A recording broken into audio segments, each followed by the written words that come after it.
Welcome to Worthy of Work, the podcast dedicated to helping anyone who's done having lousy, lonely, disappointing relationships and who's ready to do the work to build better connections. I'm Stephanie Rivard, and if you've ever questioned your sanity, wondered if healthy relationships are even real, or wonder if there's anything you can do to attract or create a healthier relationship, you are exactly where you need to be.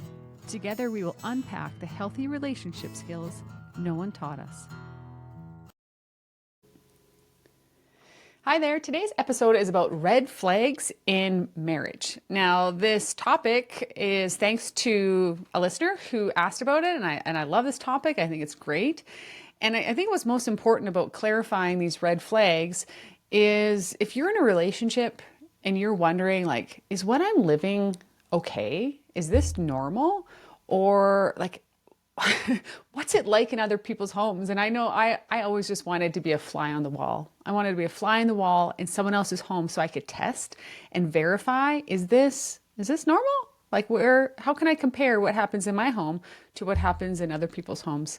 And so today's episode will dive into that and clarify, as I see it, red flags in a marriage. Maybe to begin, red flags aren't just like a one of. They're usually a pattern that have occurred a few times. And maybe you've tried addressing them. Maybe you've tried doing that several times. Or maybe you have been avoiding it, and ignoring it, hoping it gets better. Today, we're going to clarify what those red flags might look like, and then we'll discuss what we can do about them. Let's dive in. We're going to talk about a big one first. Sex. Red flags in a sexual relationship. I think in this department, when sex is used as a force of coercion, when there's some coercion involved, this can sound like comments like, well, you're my wife, aren't you supposed to? Or, well, if you don't, then what am I supposed to do? Really dropping maybe some hints there that, if you don't satisfy my sexual needs, then maybe someone else should, or maybe I'll turn to some other sources. That is manipulative and unhealthy and does not belong in a marriage, in a healthy relationship. Definitely a red flag here. Other red flags in sex is when we are engaging in sex out of a sense of obligation. Maybe we're relieving some guilt. And that too in itself is a red flag. Ideally, in a healthy relationship, physical intimacy follows emotional intimacy. And that's the goal. Now, we're not looking for perfection in all situations, but that's really a healthy lineage of where physical intimacy belongs. And it's not in response to guilt or to pressure. And so let that be a red flag if you're hearing those kind of comments or feeling like, well, I have to do this, or going he will find it somewhere else. Also in this sex department, infidelity. Infidelity. I'm going to say it out loud just for the person who's maybe wrestling with this, but that's obviously a big red flag. And in my opinion, an emotional intimacy, an emotional affair is as problematic as a physical affair. And this can include pornography use. That's my standard. You can assess that one on your own. But for me, when these elements are inside of a marriage, these are red flags. And in my opinion, they're incompatible with a marriage and therefore needs some immediate attention. Number 2, let's talk about money. When money is used in another coercive manner and as an effort of control and manipulation, this can look like maybe there's 2 standards of financial use in the marriage. One person maybe is impulsive. They're allowed to be impulsive and extravagant and reckless, while the other person might be scrutinized and really oppressed with their financial capacity. This is not a healthy dynamic. In addition, if large financial decisions are made without a collaborative effort, particularly I would say When one partner incurs debt without consulting the other spouse, this would be a red flag. The finances being really disjointed or on imbalanced levels, where again, one person can do whatever they want, and maybe there's even financial secrecy. I would say that's definitely a red flag as well, where maybe one person doesn't want the other to see where the finances are or to look over statements. Transparency is a sign of health and balance. In this finance department, let's talk about gambling. Gambling is a red flag, particularly if it's frequent, excessive, if there's large amounts of debt being incurred and financial instability. For me, my threshold for gambling, a lottery ticket on the rare occasion might be fine. I would say that if we're getting into this being a weekly, regular pattern, it would hit my threshold of something that I'd want to be addressing. And that's outside of, I think, a healthy behavior and healthy relationship with gambling. So inside of that finances, gambling is a red flag. Number 3 is friendships. Are there healthy relationships, healthy friendships around the marriage?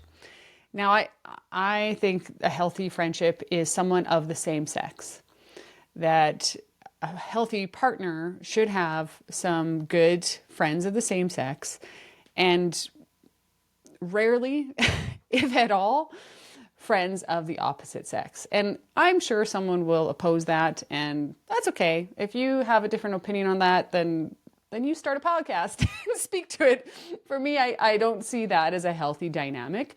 Certainly if it's collective, where it's couples engaging in friendships together, that sounds like a nice way to have friendships with people of the opposite sex. But when those relationships are excluded with a member of the opposite sex, this is a red flag. And this here is a really great opportunity or threat for that emotional intimacy risk around infidelity. And we just want to protect against that. And a healthy partner would want to do the same. So looking for friends of the same sex that are rooting for your marriage, right? People who are rooting for your marriage, those are healthy signs. And when those aren't in place, I would consider it a red flag. Number 4 is an imbalance of priorities. This can look like a number of different things. It can look like too much time on a phone or video game or computer. This can look like too much time spent on a golf course or at work or even volunteering. It's when the needs of the family are being neglected for these other interests. That's a red flag, at least a yellow flag, but this is concerning. Maybe for a short season, there's circumstances that just adjust the time demands, but we're looking for a one of. Anything more than that would be a red flag. Number 5 is humor. Let's look at how humor can indicate some problems. I would say when humor is used and the target of humor is the other spouse, we have a problem here. Jokes that are belittling, that maybe poke fun at the person themselves, their appearance, their work or their work ethic, these are unacceptable. Other kind of gender-based jokes that are meant to be jokes, they're not jokes. What, you're the wife, don't you love cleaning? These things are inappropriate to say. And again, red flags aren't usually just a one of, maybe with the exception of infidelity. That's enough to trigger red flag. But a one of joke that maybe crosses the line, okay, we've probably all done that. But a repetitive use where we are putting down another person and calling it a joke, worse yet, usually those kind of behaviors are associated with comments that sound like, oh, you're too sensitive. If you complain and say, hey, I don't like that, and it's brushed off, major red flags. In fact, that kind of leads us to the next one here, is when there's a defensiveness, gaslighting, or an emotional dismissal of the other person's feelings. Red flags. So if you bring up a concern to a healthy spouse, even if it's a difficult feedback, a healthy spouse would listen. They're capable of tolerating some discomfort to learn and to grow about about how to love you well and listen to what your needs are. A red flag response would, again, be that dismissive tone. Oh gosh, you're so sensitive. You're overreacting again. I can't do anything right around here. Would you back off? You just micromanage me. And these are efforts to turn a legitimate concern and spin it around to make you the problem, right? Your sensitivity or your dislike to be the target of humor or your needs in a family, that those are the problems. So those kind of responses are a red flag. That's not how a healthy person would respond. I think we're at number 6 now. And I would say this is kind of unknown whereabouts. If there are periods of time where a spouse can't explain where they've been, that's unusual. That's a red flag. Comments like, oh, I lost track of time. I don't know where I was. I kind of blacked out, or that's foggy. I'm not sure. Why are you asking? You're just drilling me with questions. This is a problem. Major red flag. I think that is in a very rare circumstance, but I thought it was noteworthy because it can be very confusing to say, like, do people do that? Do they actually just like lose track of time and know what they're doing? And the answer is no. And if they do, then it's still a red flag because they need a certain kind of professional help to address that if it was a legitimate issue.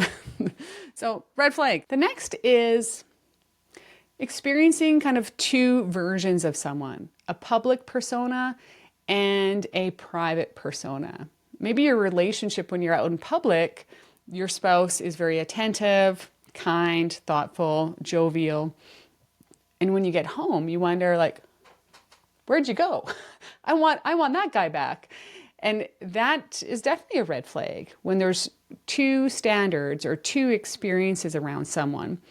And that is very confusing to experience, hey, you're different when we're around these people. And sometimes that's better in public. They, behave better in public. Sometimes it's worse. Sometimes maybe they get crude or disrespectful. But when there's two standards around people and when you're alone, I would consider that a red flag. My last one here is around conflict. What does healthy conflict look like? And what would a red flag conflict look like? Certainly physical violence, solid red flag, has zero place in a relationship. Even if there was physical violence and the person said, apologized profusely, said it would never happen again, still a red flag. Immediately, I would be seeking professional help and ask him to do the same. That has no place inside of a healthy relationship. So the conflict, healthy conflict, might get a little colorful, volume or frustrations. These things can happen, but it doesn't cross the line of name calling, of being aggressive, physical, or even intimidation. If you're feeling intimidated by the partner, that is a red flag, and we can work in ways to bring that to their attention. Again, a healthy person would respond quite quickly and adjust their behavior. But those kind of dynamics inside of a conflict are red flags. So are having the same conflict on repeat, where you've had this conversation before. In fact, you could probably write the script. You know the way it's going to go. That's a red flag. Why? Because there's not healthy solutions being found. So conflict repeatedly without finding solutions is a red flag. Alternatively, conflict that just gets shut down really quick, a person who is unwilling to talk about a difficult topic or explore a solution, and they just shut down, say something like, I'm not talking about this. And there's no opportunity to solve it ever, that's a problem. Two people doing life together need to find tools to come to conclusions and solutions and in a healthy way. So we have the extreme, violent, loud as a red flag, but we also have the shut down and I won't speak to you for days as a problem also.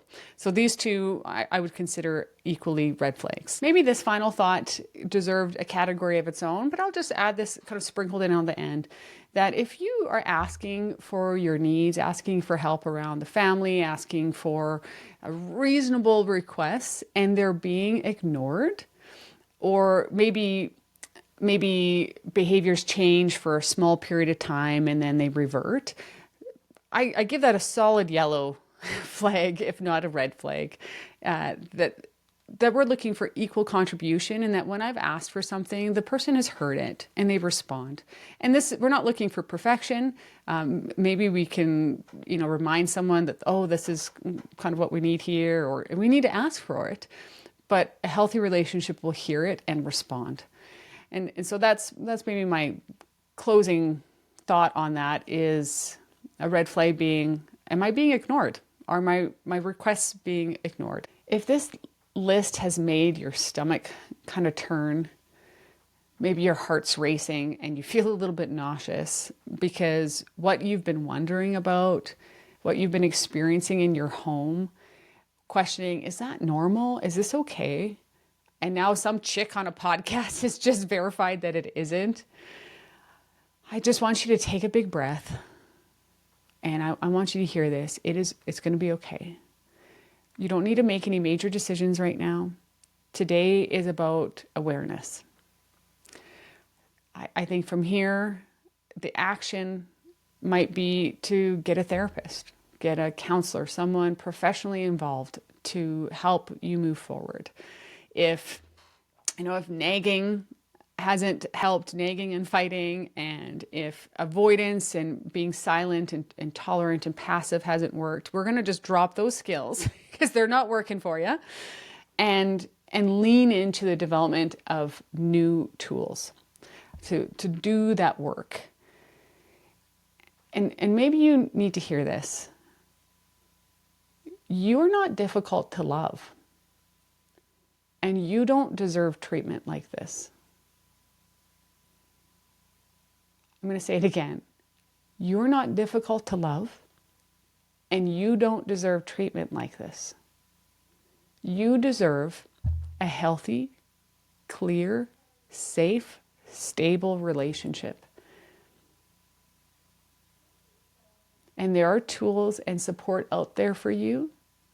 And my encouragement is to lean in. You're worthy of the work. You're worthy of doing that work. And pursue the tools that can move these red flags out of the red flag and into the yellow flag. And then we can move them right into green flag skills and situations, because you deserve that. Because trust without truth is denial. What does that mean? It means that if we're trusting this relationship to be healthy, but the truth is there's unhealthy behaviors happening here, then we're living in denial. And you know what? That's okay. I've done that. Denial actually was helpful for a season. It helped me survive. But that's just not where we want to stay. And today, I think you have become aware of something. And that's the truth, that there are some problems here, and it's okay. The next step is to move towards some professional care to help you get the tools you need to address this. And you deserve a healthy perspective and clarity and kindness in your relationship. That's it for today's episode. If this resonates with you, please subscribe, share, or leave a review. It helps more people find this work. And remember, I'm not a therapist.